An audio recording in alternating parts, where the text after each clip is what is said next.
అందరికీ నమస్కారం అండి. స్టోరీ బుక్ ఛానల్కి స్వాగతం. ఈరోజు నేను మీకు వినిపించబోతున్న కథ ఆత్మగౌరవం. సమయం ఉదయం 7 గంటలు. అల్లంటి ఇంకా మసాలా దోశల వాసనలతో వంటగదంతా గుమగుమలాడిపోతోంది. వంట సువాసనలు ఇల్లంతా వ్యాపించాయి. మమత వంటగదిలో చాలా వేగంగా బ్రేక్ఫాస్ట్ తయారు చేసే పనిలో బిజీగా ఉంది. అదే సమయంలో కోపంతో కఠోరమైన స్వరం ఇల్లంతా ప్రతిధ్వనించింది. మమత, మమత, ఎక్కడ చచ్చావు? త్వరగా ఇక్కడికి రా అంటూ. ఆ గొంతు చాలా పదునుగా ఇంకా గంభీరంగా ఉంది. ఆ గొంతు వినగానే మమత గుండె లోపలే వణికిపోయింది. అంతేకాకుండా తన శ్వాస వేగంగా కూడా మారింది. త్వరగా పెనం మీద దోశ తీసేసి గ్యాస్ ఆఫ్ చేసేసి గబగబా బెడ్రూంలోకి పరిగెత్తింది. తను బెడ్రూంలోకి అడుగు పెట్టక ముందే మళ్ళీ అదే గంభీరమైన స్వరం యొక్క గర్జింపు వినిపించింది. నాకేం కావాలో అన్నీ ఇక్కడ అరేంజ్ చేసి వెళ్ళలేవా అంటూ కఠినమైన స్వరంతో, ఒక్క పిలుపుకే నువ్వు రాలేవా? ఒక్కసారి పిలవగానే నా ఎదురుగా నిలబడాలని నేను నీకెన్నిసార్లు చెప్పాను అంటూ వెంకట్ తన షర్ట్ని మమత వైపు విసిరి మమత మొహం మీద పడేలా కొట్టాడు. ఈరోజు నేను ఒక ఇంపార్టెంట్ మీటింగ్కి వెళ్ళాలి, గబగబా ఇస్త్రీ చెయ్యి అని చెప్పగానే ఆ షర్ట్ అందుకొని శుభ్రంగా ఇస్త్రీ చేసింది. తను ఇస్త్రీ చేయడం పూర్తవ్వక ముందే బాత్రూమ్ నుంచి మళ్ళీ వెంకట్ స్వరం వినిపించింది. మమత, నువ్వు బాత్రూంలో నా కోసం టవల్ ఎందుకు పెట్టలేదు? టవల్ తీసుకురా, నాకు అసలే ఆలస్యం అవుతుంది అనగానే మమత గబగబా కబోర్డ్ నుంచి టవల్ తీసి పరిగెత్తుకుంటూ బాత్రూమ్ దగ్గరికి వెళ్ళింది. ప్రతి పని నీకు నేనే గుర్తు చేయాల్సి వస్తుంది, కొంచెం కూడా సెన్స్ లేదు నీకు అంటూ మమత చేతిలో టవల్ తీసుకున్నాడు వెంకట్. మమత గబగబా మళ్ళీ షర్ట్ ఐరన్ చేయడానికి వెళుతూ ఉండగానే తన పాదాలు మంచం కోడుకు తగిలి ఆ నొప్పి కారణంగా తను విలవిల్లాడిపోయింది. తను మూలుగుతూ తన కాళ్ళు పట్టుకుంది. తనకి బాధపడే సమయం కూడా లేదు. మళ్ళీ వెంకట్ స్నానం చేసి వచ్చేస్తే ఆ షర్ట్ కోసం మళ్ళీ పెద్ద గొడవ చేస్తాడని గబగబా ఇస్త్రీ చేయడానికి వెళ్ళిపోయింది. అప్పటికే ఐరన్ బాక్స్ వేడికి షర్ట్ కాలిపోయింది. దేవుడా! మమత పెదవులు భయంతో వణుకుతున్నాయి. అంతలోనే బాత్రూమ్ డోర్ తెరుచుకుంది. వెంకట్ బయటకొచ్చాడు. నా షర్ట్ రెడీగా ఉందా అని కోపంగా అడిగాడు. కానీ మమత ఏమీ చెప్పలేకపోయింది. వెంకట్ కాలిన చొక్కా చూశాడు. కోపంతో తన కళ్ళు ఎర్రబడ్డాయి. ఏం చేశావు నువ్వు? అది నాకెంతో ఇష్టమైన చొక్కా అంటూ గర్జిస్తున్నట్టుగా అరిచాడు. క్షమించండి, పొరపాటు జరిగింది అంటూ మమత స్పష్టం చేయడానికి ప్రయత్నించింది. కానీ వెంకట్ ఒక్క మాట కూడా సరిగ్గా వినలేదు. నువ్వు ఒక్క పని కూడా సరిగ్గా చేయలేవా అంటూ మమత మీద అరుస్తూనే ఉన్నాడు వెంకట్. అంతలోనే పక్క గదిలో నుంచి మమత తోటికోడలు వెంకట్ వదిన అయిన అనూష బయటకొచ్చి చాలా గర్వంగా గది లోపలికొచ్చింది. వెంకట్, నీకు చాలా కోపం వచ్చినట్టుందే, ఈరోజు నీ షర్ట్ తగలబెట్టేసినట్టుందే ఈ అమ్మాయి, ఒక్క పని కూడా సరిగ్గా చేయలేదు. నేను నీకోసం ఇంకో చొక్కా తెస్తానుండు, నువ్వు అది వేసుకుని ఆఫీస్కి వెళ్ళిపో. నీకో విషయం చెప్తాను, వింటావా? నువ్వు మా చెల్లెల్ని పెళ్లి చేసుకుని ఉండుంటే విషయం మరోలా ఉండుండేది అని మాట్లాడుతూ ఉన్నప్పుడు తన గొంతులో వ్యంగ్యం స్పష్టంగా కనిపించింది. ఆ మాటలకి మమత కళ్ళు పూర్తిగా కన్నీళ్లతో నిండిపోయాయి. తను తన కన్నీళ్లను నియంత్రించుకుంది. అనూష వెళ్ళిపోయిన తర్వాత ఆ గదిలో చుట్టూ నిశ్శబ్దం వ్యాపించింది. మమత ధైర్యం కూడగట్టుకుని, నేనేం జరిగిందో చెప్పడానికి ప్రయత్నిస్తున్నాను, మీరెందుకంత కోపంగా ఉన్నారు? నా వల్ల తప్పు జరిగింది, కాదనడం లేదు. కానీ ఆ షర్టు పొరపాటున కాలిపోయింది. నేను కావాలనేం చెయ్యలేదు. మీరు నాతో మామూలుగా మాట్లాడొచ్చు కదా, అంత కోపం చూపించాల్సిన అవసరం ఏముంది అంటూ మమత చాలా జాగ్రత్తగా చెప్పడానికి ప్రయత్నించింది. కానీ వెంకట్ మొహం కోపంతో ఎర్రబడింది. వెంటనే వెంకట్ మమత జుట్టు పట్టుకొని, నువ్వు నాకు ఏం చెయ్యాలి, ఏం చేయకూడదు, ఎలా చెయ్యాలి అనే విషయాలు నేర్పిస్తున్నావా అన్నాడు. వెంటనే మమత, ప్లీజ్ నా జుట్టును వదిలేయండి అంటూ చాలా కష్టపడి వెంకట్ చేతిలో నుంచి తన జుట్టును వదిలించుకుంది. నేను కూడా మనిషినే, ఇలాంటి ప్రవర్తనని నేను సహించలేను అంటూ మమత అనగానే వెంకట్ కోపం తారాస్థాయికి చేరుకుంది. ఏం చేస్తావు అంటే నువ్వేం చేస్తావు అంటూ ఒకరినొకరు రెచ్చగొట్టుకోవడం ప్రారంభించారు. అంతలోనే మమత చెంప చెళ్ళుమన్న శబ్దంతో గది మొత్తం ప్రతిధ్వనించింది. మమతకి ఆ చెంపదెబ్బతో తల తిరుగుతున్నట్టుగా అనిపించడం ప్రారంభించింది. ఆమె ఇంకా షాక్లోనే ఉంది. తన కళ్ళన్నీ కన్నీళ్లతో నిండిపోయాయి. కాని తను మౌనంగా ఉండిపోయింది. డోర్ దగ్గర నిలబడి 6 ఏళ్ల ఆరుష్ అదంతా చూస్తూనే ఉన్నాడు. అమ్మ భయంతో నిలబడడం, మరోవైపు తన తండ్రి మండుతున్న కళ్ళను చూసి అక్కడ కనిపించిన దృశ్యానికి తన అమాయకమైన కళ్ళు భయంతో కన్నీళ్లతో నిండిపోయాయి. తను పరిగెత్తుకుంటూ తన తల్లి దగ్గరకు వెళ్లి కౌగిలించుకున్నాడు. నాన్న, మీరమ్మని చంపొద్దు అంటూ ఆరుష్ అరిచాడు. అతని స్వరం తండ్రిని చూసి భయంతో వణుకుతుంది. వెంటనే వెంకట్ కోపంగా, నువ్వు కూడా మీ అమ్మలాగా చాలా మాటలు మాట్లాడడం మొదలుపెట్టావే, నీకు 4 పడితే గాని దారిలోకి రావు అంటూ వెంకట్ చెయ్యి ఎత్తగానే మమత తనకి ఎదురుగా వచ్చి, నా బిడ్డను తాకడానికి ప్రయత్నించినా మీకు మర్యాదగా ఉండదు అంటూ అరుస్తూనే ఆరుష్ని తన ఛాతికి కౌగిలించుకుంటూ చెప్పింది. కోపం, నిస్సహాయత మమత కళ్ళల్లో కనిపిస్తున్నాయి. అంతకంటే ఎక్కువ కోపంతో ఉడికిపోతున్న వెంకట్ తనని బాధ పెట్టడం, దారుణంగా దూషించడం ప్రారంభించాడు. కాసేపటి తర్వాత తను వేరే చొక్కా వేసుకుని కోపంతో గట్టిగా డోర్ మూసేసి బ్యాగ్ తీసుకొని బయటకు నడిచాడు. మమత మోకాళ్ల మీదే కూర్చుని తన కొడుకుని కౌగిలించుకుంది. ఆరుషి ఏడవడం మొదలుపెట్టాడు. అమ్మా, నాన్నకి ఎందుకంత కోపం అంటూ అడిగాడు. కాని మమత ఏ సమాధానమూ చెప్పలేదు. ఆమె తన కొడుకుని కౌగిలించుకుని లాలించడానికి ప్రయత్నిస్తుంది. మమత కళ్ళల్లో తుఫాను ఎగిసి పడుతూ ఉంది. మమత సాధారణమైన, సంస్కారవంతమైన అమ్మాయి. 10 సంవత్సరాల వయసులోనే తన తల్లిదండ్రులిద్దరూ మరణించారు. ఆ తరువాత తన అత్త, మామ తనని చూసుకున్నారు. తన చదువు విషయంలో తన మేనమామ చాలా జాగ్రత్తలు తీసుకున్నాడు.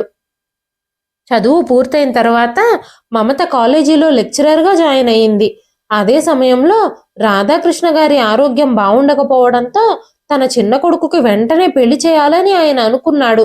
రాధాకృష్ణ గారు మమత మేనమామతో మాట్లాడి మమతను చూడ్డానికి ఇంటికొచ్చినప్పుడు మమత చాలా బాగా చదువుకున్న అమ్మాయని, మమతను చూడగానే తన ఇంటిని సమర్థవంతంగా నడిపించగలదని ఆయనకి నమ్మకం కుదిరింది. తన ప్రవర్తనకి, సభ్యతా సంస్కారానికి ఆయన ఎంతగానో ఆకర్షితుడయ్యాడు. తన కొడుకు వెంకట్కి మమతనిచ్చి పెళ్లి చేయాలని నిర్ణయించుకున్నాడు. మమత మేనమామ కూడా ఈ సంబంధానికి అంగీకరించాడు. కానీ రాధాకృష్ణ గారి పెద్ద కోడలు అంత సాదాసీదా వ్యక్తేమీ కాదు. చాలా చెడ్డ స్వభావం ఉన్న అనూష ఈ సంబంధంతో సంతోషంగా లేదు. అనూష తన చెల్లెలు నిత్యతో వెంకట్కి పెళ్లి చేయాలని కోరుకుంది. కానీ రాధాకృష్ణ గారికి అనూష చెల్లెలు నిత్యతో వెంకట్కి పెళ్లి చేయడం అస్సలు ఇష్టం లేదు. ఎందుకంటే ఆయనకి అనూష స్వభావం అంతగా నచ్చదు. అందుకే వెంకట్ నొప్పించి వెంకట్కి మమతతో వివాహం జరిపించారు. పెళ్ళైన తర్వాత అంతా బాగానే ఉంది.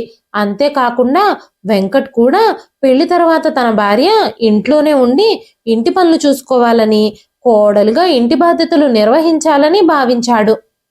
మమత కూడా భర్త ఇష్ట ప్రకారమే ఉద్యోగం మానేసి ఇంటి సభ్యులందరినీ సంతోషంగా ఉంచేందుకు తన వంతు ప్రయత్నం చేస్తూ ఉంది. అనూషను కూడా చాలా గౌరవించేది మమత. ఎప్పుడూ తన అక్క హోదానే ఇచ్చేది. కానీ అనూషకి మాత్రం మమత అంటే అస్సలు ఇష్టం ఉండేది కాదు. మమతకి ఇంట్లో అందరి ప్రేమ, గౌరవం లభిస్తున్నాయి అన్న వాస్తవాన్ని తను అంగీకరించలేకపోయింది. అందుకే మమతని ఎప్పుడూ కించపరచడానికే ప్రయత్నించేది. మమత ఇంట్లో లేని సమయంలో అవకాశం చూసుకొని అనూష వెంకట్ దగ్గరకొచ్చి, నువ్వు చాలా చదువుకొని మోడ్రన్గా ఉంటావు, ఈ మమత నీకు సరైన జోడీయే కాదు, నువ్వు చాలా స్టైలిష్గా, హ్యాండ్సమ్గా ఉన్నావు, నువ్వెక్కడా, ఈ మమత ఎక్కడా అంటూ తన మరిదికి బ్రెయిన్ వాష్ చేయడం మొదలుపెట్టింది. మెల్లమెల్లగా తన మాటల ప్రభావం వెంకట్లో కనిపించడం మొదలైంది. తను మెల్లమెల్లగా కఠినంగా మారడం మొదలుపెట్టాడు. చిన్న చిన్న విషయాలకు కూడా మమతను తిట్టడం, సూటిపోటి మాటలు మాట్లాడడం ప్రారంభించాడు. అప్పుడప్పుడు కోపంలో తన మీద చేతులు కూడా ఎత్తడం మొదలుపెట్టాడు. వెంకట్ మారిపోయిన ఈ ప్రవర్తన మమత అర్థం చేసుకోలేకపోతుంది. చాలాసార్లు వెంకట్తో మాట్లాడడానికి ప్రయత్నించింది. కానీ వెంకట్ స్పందన ఎప్పుడూ కఠినంగానే ఉండేది. వెంకట్ కోపం గురించి మమత తన అత్తగారితో మాట్లాడడానికి ప్రయత్నించింది. అప్పుడు మమత అత్తగారు, అమ్మా మమత, భార్యాభర్తల మధ్య ఇలాంటి చిన్న చిన్న విషయాలు జరగడం మామూలుగానే ఉంటుంది. కానీ మూడో వ్యక్తి ముందు ఇలాంటి విషయాలు మాట్లాడకూడదు. మీ గది లోపలే వీటిని పరిష్కరించుకోవాలి అని చెప్పారు. కానీ మామగారు రాధాకృష్ణ గారు మాత్రం మమత పరిస్థితిని అర్థం చేసుకోగలిగారు. సమయం దొరికినప్పుడల్లా తన కొడుకుతో మాట్లాడుతూ కొడుకుకి వివరించే ప్రయత్నం చేసేవారాయన. కానీ వెంకట్ మాత్రం తన తండ్రి మాటలని ఒక చెవితో విని మరొక చెవితో విడిచిపెట్టేసేవాడు. ఒకరోజు హఠాత్తుగా రాధాకృష్ణ గారికి గుండెపోటొచ్చింది. అతని కుటుంబ సభ్యులు ఆయనని హాస్పిటల్కి తీసుకెళ్లే లోపే ఆయన మరణించారు. ఇప్పుడు వెంకట్కి ఆ ఇంట్లో తనకి నచ్చింది చేయడానికి స్వేచ్ఛ లభించినట్టే అనిపించింది. వెంకట్ ప్రవర్తనలో మెల్లమెల్లగా పెనుమార్పులు రావడం మొదలయ్యాయి. రాత్రిపూట మద్యం సేవించి ఇంటికొచ్చేవాడు. తలుపు తీయగానే ఇల్లంతా మద్యం వాసన వ్యాపించేది. మమత రోజంతా ఇంటి పనుల్లో బిజీగా ఉండేది. రాత్రి తన కొడుకుతో కలిసి భర్త కోసం ఎదురు చూస్తూ మెలకువగా ఉండేది. కానీ తను ఇంటికి రావడానికి చాలా ఆలస్యం అయిపోతుందని, భార్యా బిడ్డ ఎదురు చూస్తూ ఉంటారు అన్న పట్టింపు కూడా వెంకట్కి అస్సలు లేదు. తాగి రాకూడదని కూడా అస్సలు ఆలోచించేవాడు కాదు.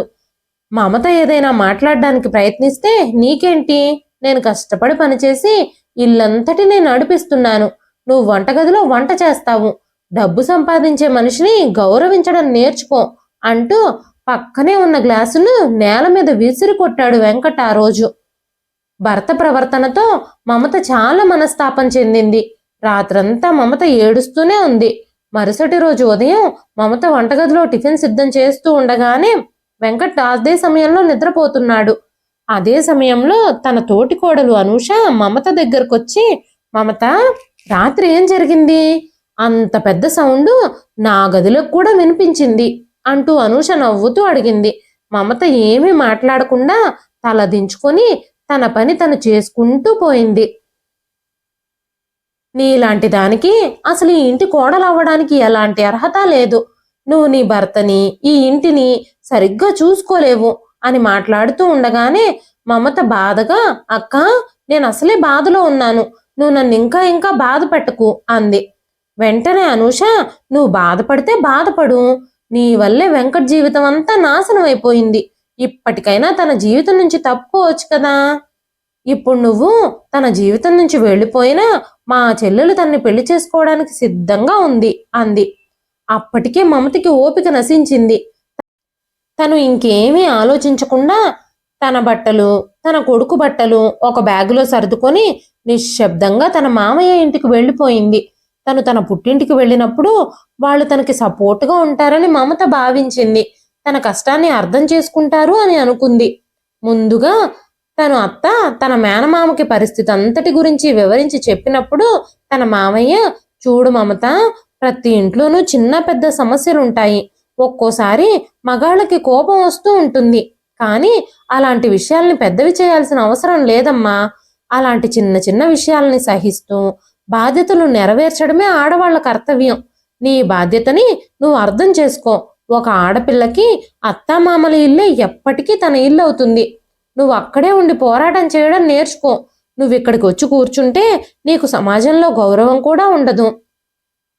నీకు సమాజంలో విలువ, గౌరవం కావాలి అని అనుకుంటే ఎలాగైనా అత్తగారింట్లో నీ స్థానాన్ని దక్కించుకో అని చెప్పారు.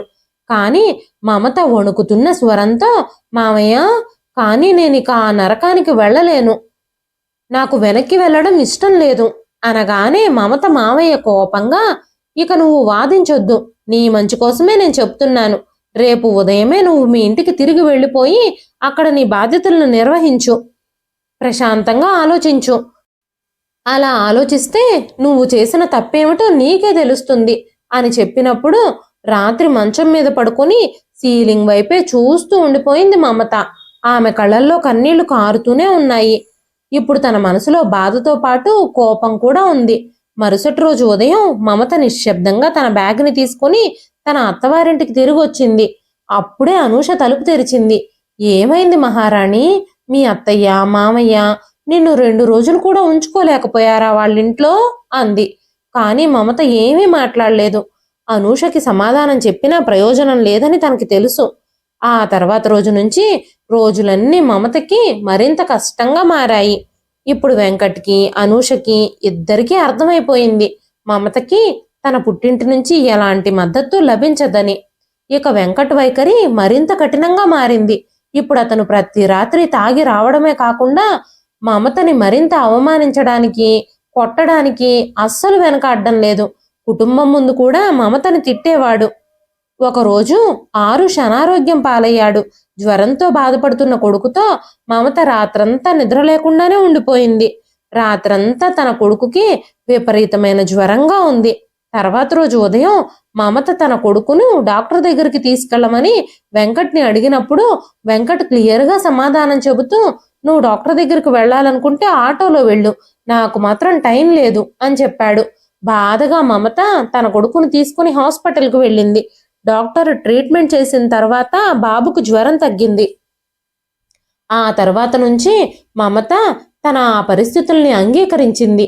కాలం గడిచిపోతూ ఉంది. మమత అవమానాలతో, బాధలతో కష్టంగా తన కొడుకు కోసమే అన్నింటినీ భరిస్తూ బ్రతుకుతుంది. కానీ ఈ రోజు మమత ఐరన్ చేస్తూ ఉంటే పొరపాటున వెంకట్ చొక్కా కాలిపోయింది. ఈ విషయంలో తను చాలా క్రూరంగా ప్రవర్తించినప్పుడు, మమతను కొట్టినప్పుడు తన తండ్రి రూపం చూసి కొడుకు మనసు చాలా గాయపడింది. ఆరుష్ చాలా భయపడిపోయి తన తల్లిని అంటుపెట్టుకునే ఉన్నాడు. భయంతో మునిగిపోయాడు. ఆ పరిస్థితి చూసిన మమత తనని, తన బిడ్డని ఈ నరకం లాంటి జీవితం నుంచి కాపాడుకోవాలని అనుకోవడం మొదలుపెట్టింది. ప్రతి సంవత్సరము మమత ఫ్రెండ్స్ అందరూ కలిసి గెట్ టుగెదర్ పార్టీని ఏర్పాటు చేసుకునేవారు. మమత అక్కడికి వెళ్ళడం వెంకట్కి ఇష్టం లేకపోవడంతో మమత ఇన్నేళ్లలో ఎప్పుడూ వెళ్లేది కాదు. కానీ ఈసారి ఎలాగైనా గెట్ టుగెదర్కి వెళ్ళాలి అని నిర్ణయించుకుంది. వెంకట్ ఆఫీస్కి వెళ్ళిపోయిన తర్వాత, తన కొడుకుని స్కూల్కి పంపించేసిన తర్వాత గెట్ టుగెదర్ పార్టీకి వెళ్ళింది మమత. అక్కడ తను తన స్నేహితులను కలుసుకుంది. చాలా ఏళ్ల తరువాత తను తన స్నేహితులందరినీ కలుసుకున్నప్పుడు తన ముఖంలో చిరునవ్వు కనిపించింది. అప్పుడే మమత స్నేహితురాళ్లలో ఒకరు, ఎంతలా మారిపోయావు మమత, నువ్వు కాలేజీలో ఉన్నప్పుడు ఎంత అందంగా ఉండేదానివి, ఇప్పుడు నీ ముఖంలో ఆ మెరుపే కనిపించడం లేదు అంది. అదే సమయంలో మమత బెస్ట్ ఫ్రెండ్ ప్రియా మమత మెడ దగ్గర, చేతులపైన ఉన్న ఘాట్లు, గుర్తులు గమనించింది. మమత, నీ జీవితం ఎలా సాగుతుంది అని తన స్నేహితురాలు మమతను అడిగినప్పుడు సమాధానం చెప్పడానికి మమత సిగ్గుపడింది. ఆమె స్నేహితురాలు ప్రియ పదే పదే అడగడంతో తన కళ్ళ నుంచి కన్నీళ్లు కారుతున్నాయి. తన జీవితంలో ఏం జరిగిందో, తన విషయంలో తన భర్త ప్రవర్తన ఎలా ఉందో తన కథనంతా ప్రియతో చెప్పడం మొదలుపెట్టింది. ఎన్నో ఏళ్లుగా తన భర్త అఘాయిత్యాలకు గురవుతుందని ఆ మాటలన్నీ విన్న ప్రియకి కూడా కన్నీళ్ళొచ్చాయి. కాసేపు ఏమీ మాట్లాడలేక మౌనంగా ఉండిపోయింది. మమత, నువ్విప్పుడు నీ జీవితంతో పాటు నీ కొడుకు జీవితాన్ని కూడా నాశనం చేసేస్తున్నావు. నువ్వు చేసిన పెద్ద తప్పేంటో నువ్వు తెలుసుకోగలిగావా? నువ్వు నీ భర్త హిట్లర్ ఆదేశాలన్నింటినీ అంగీకరించావు. నువ్వు నీ ఉద్యోగాన్ని విడిచిపెట్టేశావు. నువ్వు ఆడపిల్లవి, చదువుకున్నదానివి, తెలివైన దానివి. మరీ ఇంత అన్యాయాన్ని ఎలా సహించగలుగుతున్నావు అంది ప్రియా. ప్రియా మాటలు వింటూ మమత మౌనంగా ఉంది. కానీ ఆ మాటలు తన మనసును సూటిగా తాకుతున్నాయి. అందరూ అక్కడ డాన్స్ చేస్తూ, పాటలు పాడుతూ ఎంజాయ్ చేస్తూ ఉన్నారు. అదే సమయంలో మమత ఇంటికి తిరిగి వచ్చింది. ప్రియా తనని తన కారులో ఇంటి దగ్గర దింపి వెళ్ళింది. కానీ వెళ్ళేటప్పుడు మమతతో ప్రియ ఖచ్చితంగా ఒక విషయం చెప్పింది. ఆ మాటలు విన్న మమత మనసులో ఏదో అలజడి చెలరేగింది. మమత సాయంత్రం ఇంటికి చేరుకునేసరికి వెంకట్ ఇంకా ఇంటికి రాకపోవడంతో తను ప్రశాంతంగా నిట్టూర్చింది. అమ్మయ్య, ఈయన ఇంకా ఇంటికి రాలేదు అని అనుకుంది. ఆ తర్వాత రోజు ఉదయం ఆరుష్ని స్కూల్కి పంపి వెంకట్ కోసం టిఫిన్ రెడీ చేస్తూ ఉండగా అకస్మాత్తుగా అనూష గదిలోకొచ్చి వెంకట్తో, నీ భార్యని అదుపు చేసుకోవడం కూడా నీకు తెలియడం లేదా? నిన్నంతా ఆ మహారాణి ఎక్కడెక్కడ తిరిగొచ్చిందో తెలియదు, ఎక్కడికి వెళ్ళిందో కూడా నాతో చెప్పలేదు. నిన్నంతా ఇంటి పనులు నేనే చేసుకోవాల్సి వచ్చింది. అయినా భార్యలకు అంత స్వేచ్ఛ ఇవ్వడం ఏమీ బాగోలేదు. నీ వెనక ఏం జరుగుతుందో నీకు అసలేమైనా తెలుస్తుందా అంది అనూష. వెంకట్ వెంటనే వేగంగా నడుచుకుంటూ మమత దగ్గరకు వెళ్ళాడు. ఆ సమయంలో మమత టిఫిన్ పనిలో బిజీగా ఉంది. స్టవ్ ఎదురుగా నుంచున్న మమత జుట్టు పట్టుకొని వెంకట్ వంటగదిలో నుంచి బయటికి లాగాడు. నాకు చెప్పకుండా, నా పర్మిషన్ తీసుకోకుండా నువ్వు ఇంట్లో నుంచి ఎలా బయటకు వెళ్ళావు? ఎంత ధైర్యం? నువ్వు ఎవరిని కలిసొచ్చావు? అని మమతని అడగగానే, నేను నా చిన్నప్పటి స్నేహితుల్ని కలవడానికి వెళ్ళాను అని మమత చెప్పింది. ఈ ఇంట్లో ఉండాలనుకుంటే నువ్వు నేను పెట్టిన రూల్స్ ప్రకారం బ్రతకాల్సిందే అంటూ అరిచాడు వెంకట్. వెంకట్ ఇంకేమీ మాట్లాడకముందే తన ఫోన్ రింగ్ అయింది. ఈ విషయంలో వెంకట్ ప్రవర్తన మమత మనసును కుదిపేసింది. తన శరీరం అంతా నొప్పులు రావడంతో టిఫిన్ చేయకుండానే తన గదిలోకి వెళ్ళిపోయింది. కన్నీళ్లు పెట్టుకుంటూ ధైర్యం తెచ్చుకుని ఇప్పుడిక తన కోసం, తన కొడుకు కోసమే బ్రతకాలని నిర్ణయించుకుంది మమత. తన జీవితాన్ని మెరుగుపరుచుకోవడానికి ఏదైనా చెయ్యాలి అని అనుకుని మమత తన పాత ల్యాప్టాప్ని ఆన్ చేసి తన సర్టిఫికెట్లన్నీ డౌన్లోడ్ చేసుకుని తన రెజ్యూమ్ని అప్డేట్ చేసింది. తను స్వయంగా సమృద్ధిగా మారాలని నిర్ణయించుకుంది. నగరంలోని ప్రతి కాలేజీ వెబ్సైట్ని ఓపెన్ చేసి ఉద్యోగాల కోసం సెర్చ్ చేయడం మొదలుపెట్టింది. ఎక్కడ ఖాళీలున్నాయో, ఎక్కడ అనుభవజ్ఞులైన లెక్చరర్స్ డిమాండ్ ఉందో తను వెతకడం మొదలుపెట్టింది. కానీ తనకిప్పుడు 8 ఏళ్ల లాంగ్ గ్యాప్ వచ్చింది. అయినా పట్టు వదలకుండా సాయంత్రానికి చాలా చోట్ల ఈమెయిల్లలో అప్లికేషన్లు పంపించింది. ఏదైనా కాలేజీ నుంచి ఇంటర్వ్యూ కోసం మెయిల్ వస్తుందేమోనని ఎదురు చూస్తూ ఉంది. ఆ రోజు సాయంత్రం వెంకట్ ఇంటికి వచ్చేటప్పుడు తన చేతిలో ఉన్న డైవర్స్ పేపర్స్ చూసి మమత షాక్ అయిపోయింది.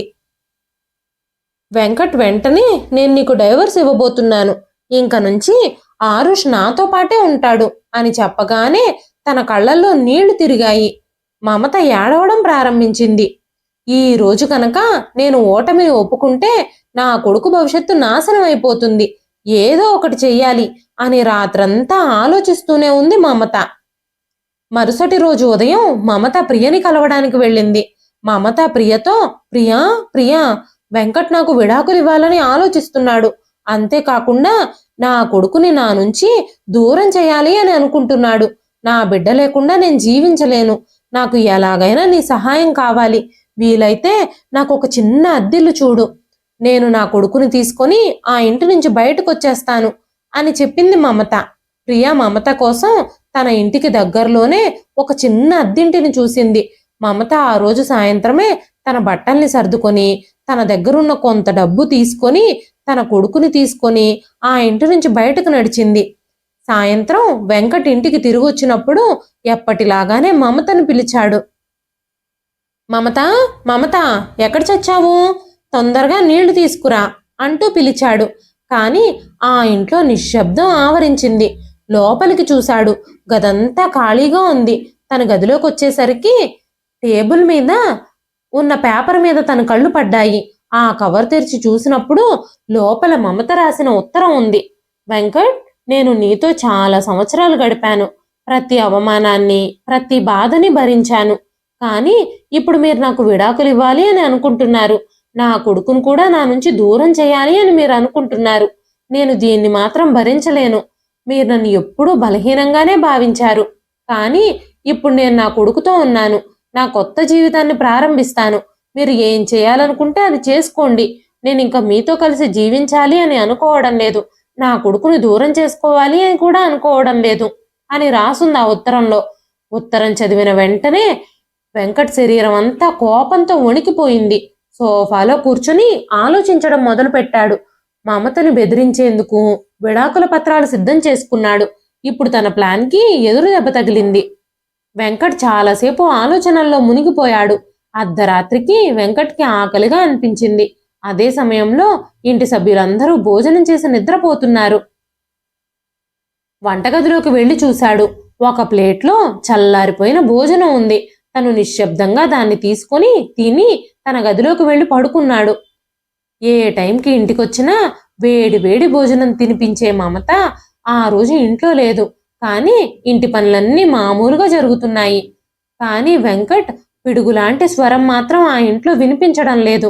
వెంకట్ చాలా అహంకారంతో ఉన్నాడు. అందుకే మమతకి ఫోన్ చేయాలని కూడా అనుకోలేదు.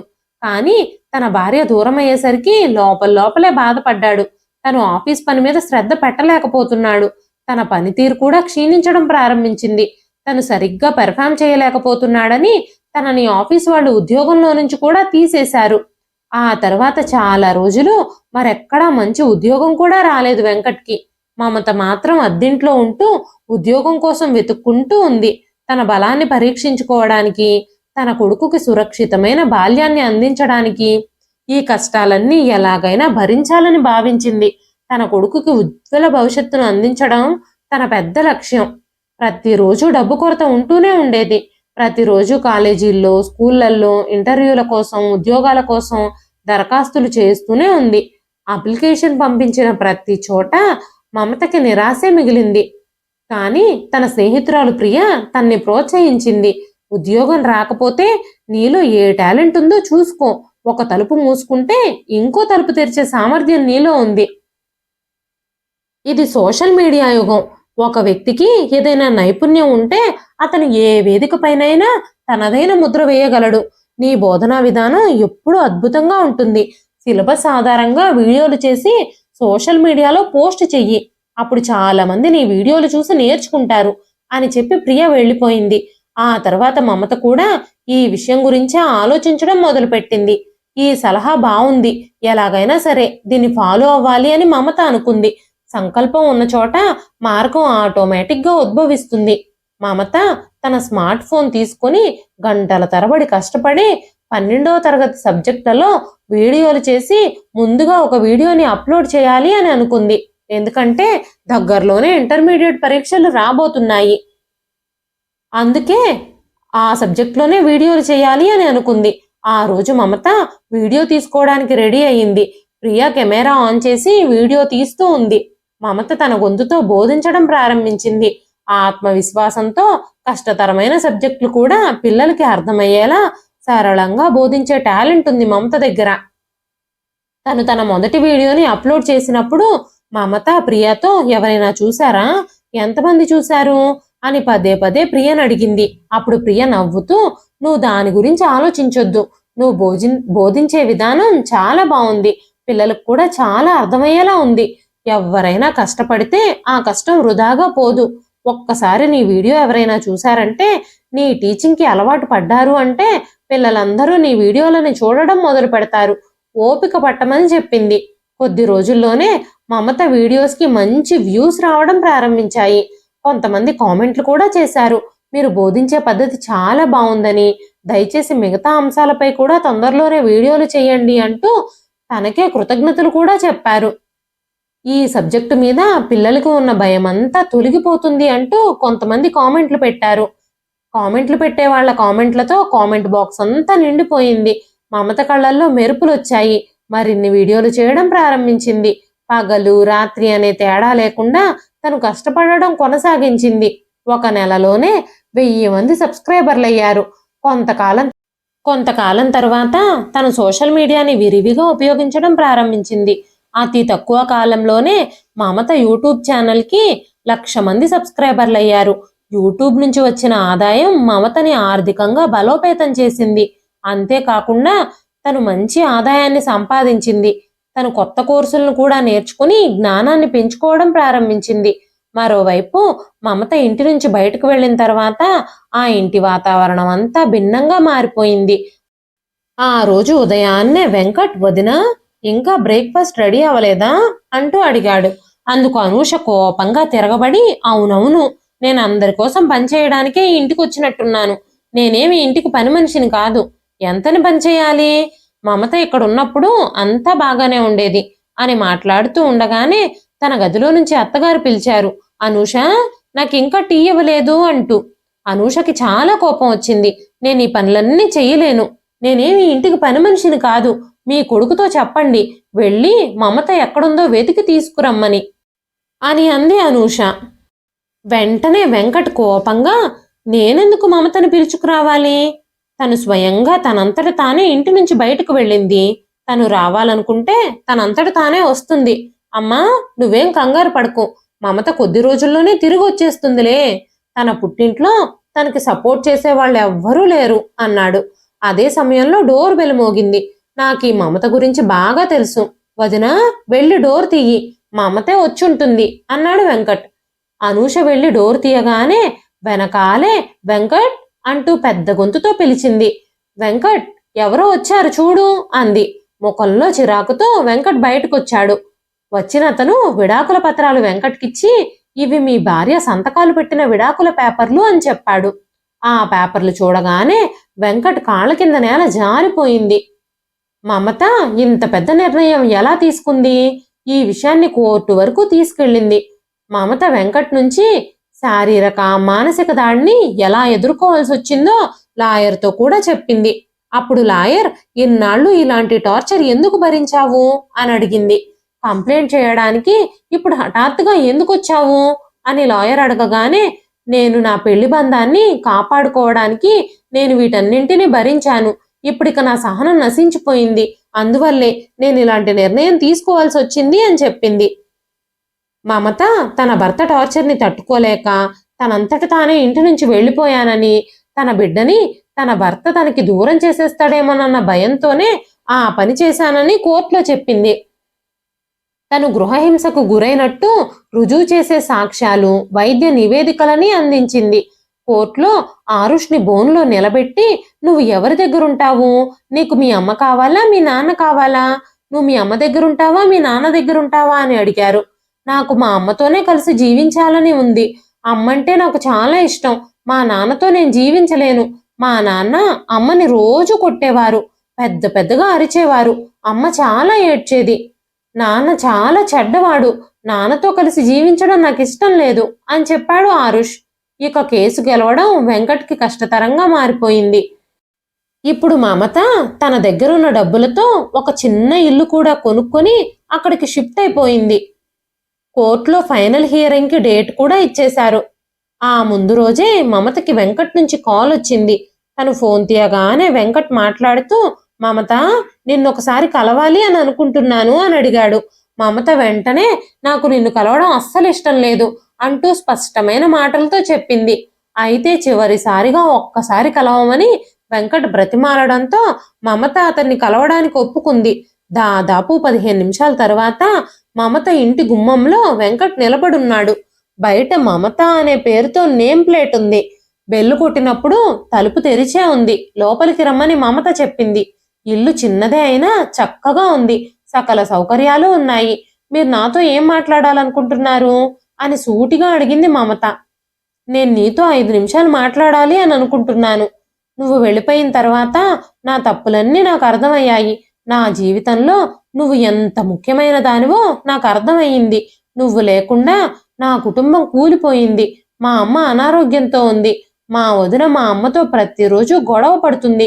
నిజం చెప్పాలంటే కోర్టులో ఆరుష్ ఏం చెప్పాడో ఆ మాటలు విన్న దగ్గర నుంచి నా మీద నాకే అసహ్యంగా అనిపిస్తోంది అనగానే మమత, అయితే ఇప్పుడు మీరు నా గురించి, నా కొడుకు గురించి ఆలోచిస్తున్నారా అంది. వెంటనే వెంకట్, నేను నిజంగా నా తప్పును గ్రహించాను. ఈ విడాకుల కేసుని విత్డ్రా చేసేసుకో. మళ్ళీ మనం కొత్త జీవితాన్ని ప్రారంభిద్దాం. నీకు నా అవసరం లేకపోయినా మన కొడుకుకి తండ్రి అవసరం ఉంటుంది కదా అన్నాడు వెంకట్. మీరు చెప్పింది నిజమే. నా బిడ్డకి తండ్రి అవసరం ఉంది. కానీ మీలాంటి తండ్రి నా బిడ్డకు అవసరం లేదు. మీరు భార్యని అవమానించడం, బాధ పెట్టడం, భయపెట్టడం, ఆమెను కొట్టడం ఇలాంటి తప్పులు చాలా చేశారు. నీలాంటి తండ్రి పెంపకంలో పెరిగితే నా కొడుకు మీద కూడా నీ ప్రభావం పడుతుంది అంది మమత. వెంటనే మమత, నేను నా కొడుకుకి తండ్రి అన్నీ అయి పెంచుకుంటాను అని చెప్పింది. వెంటనే వెంకట్, నేను చాలా తప్పులు చేశాను అని నాకు తెలుసు. కానీ నేను ఈరోజు నీకు వాగ్దానం చేస్తున్నాను. నాకు మరొక్క అవకాశం ఇస్తే నేను ప్రతిదీ సరిచేస్తాను. ఈ ఒక్కసారికి నన్ను క్షమించు అన్నాడు. మమత కఠినమైన స్వరంతో బదులిచ్చింది. ప్రతిరోజు నీకు అవకాశం ఇస్తూనే ఉన్నాను. కానీ ప్రతిసారి నువ్వు ఆ అవకాశాన్ని నాశనం చేసుకుంటూనే ఉన్నావు. నా వల్ల ఏదైనా పొరపాటు జరిగితే నేను ఉద్దేశపూర్వకంగానే ఆ తప్పు చేశాను అని నువ్వు నన్ను హింసిస్తూనే ఉన్నావు. నీలాంటి వాడితో ఇక నా జీవితాన్ని నేను ఊహించుకోలేను. నేను నా మిగిలిన జీవితాన్ని ఆత్మగౌరవంతో బ్రతకాలి అని అనుకుంటున్నాను. నా కొడుకు నీలా కాకుండా ఒక మంచి వ్యక్తిగా ఎదగాలి అని అనుకుంటున్నాను. నేను నీతో కలిసి ఉండడం జరగనే జరగదు. నేను నిన్ను క్షమించలేను అని కరాఖండిగా చెప్పేసింది మమత. నిజం చెప్పాలంటే ఇప్పుడు వెంకట్ జీవితంలో ఎవ్వరూ లేరు. వెంకట్ ఆఖరిసారిగా తన కొడుకుని బరువెక్కిన హృదయంతో చూసుకుని ఆ ఇంట్లో నుంచి బయటకు నడిచాడు. ఒక స్త్రీ తన ధైర్యం ఇంకా ఆత్మగౌరవంతో ముందుకు సాగినప్పుడు తను తన జీవితాన్ని మార్చుకోవడమే కాకుండా ప్రపంచానికి ఒక ఉదాహరణగా మారుతుంది. ఒక వ్యక్తికి తన సొంత తలరాత తనే రాసుకునే హక్కు ఉంటుంది అని మమత నిరూపించి చూపించింది. ఇదండి ఈ రోజు కథ.